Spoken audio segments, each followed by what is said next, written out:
S'il faut citer, c'est toute une Bible. J'ai seulement touché les points vraiment très essentiels que nous en souffrons beaucoup. Dans le département d'Unkam et plus particulièrement dans l'arrondissement de Konjok, la gente féminine est au cœur du processus de développement.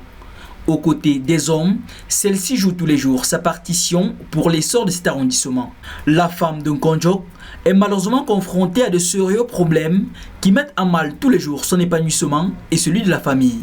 L'accès à une eau de qualité se présente comme la plus grosse des difficultés pour les 30 000 âmes de la localité et particulièrement pour ces femmes. L'eau que nous ramassons dans la forêt, ça nous rapporte beaucoup de maladies.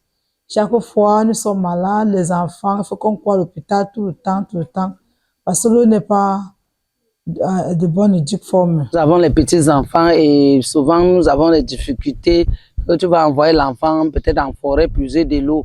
Donc c'est pour cette raison que nous avons vraiment besoin d'un forage ici à Ndomboni. Parce que l'eau est d'abord trop distancée, ce n'est même pas une eau contrôlée.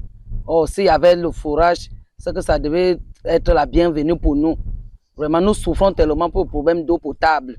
Nous, à la Moutopom, on n'a pas l'eau, même les gens de Makita n'ont pas l'eau.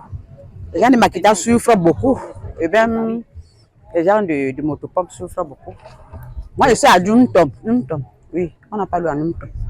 Au plan agricole, les difficultés sont elles aussi nombreuses. Difficultés d'accès aux semences de qualité, cherté des engrais, tout ceci associé à un climat de plus en plus capricieux qui affecte au premier chef la production agricole. Les semences de sélection, là, n'en veulent pas. Parce que nous gardons nos maïs au grenier, ça se charançonne même, des fois on sème, ça ne pousse pas, on se plaint, on se poumonne comme ça pour rien.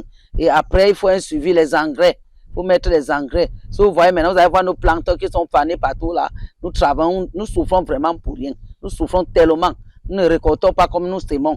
Manque d'engrais. Si tu vois une superficie que tu peux travailler des 1000 hectares de maïs, tu ne récoltes même pas une quantité qui peut même balancer un peu de ce que tu as sémé. Des fois, ça ne pousse même pas, comme je venais de vous dire. Conséquence, c'est la flambée des prix des produits agricoles. Et lorsque les productions permettent de faire quelques économies, le piteux état des routes champêtres et commerciales se dresse face à ces femmes. Le problème qu'on rencontre en Konjok, par exemple la route même, parce que les cultures vivières que nous trouvons, on n'arrive pas à bien vendre. Ça ne se passe pas au marché très bien. Et les choses qu'on nous vend, on doit vendre cher parce qu'il n'y a pas la route. Lorsqu'il vient, tu peux acheter quelque chose de 100 francs, tu es obligé de nous vendre ici à 500 000 francs. Donc, on souffre tellement en Konjok. Bon, pour qu'on arrive au champ le matin, on souffre beaucoup, on marche beaucoup et pour rentrer le soir, toujours la même chose. C'est pas facile de sortir avec nos produits. Pour porter à la tête, c'est pas facile, on peut pas porter à la tête, il faut qu'on paye des motos. Bon, et aussi maintenant, les motos qui nous transportent, ces produits nous prennent beaucoup de l'argent. C'est trop cher. Bon, c'est pas facile. La vie n'est pas facile, même un peu seulement. Et c'est parfois impuissant que ces femmes regardent le fruit de leur effort pourri par manque d'acheteurs.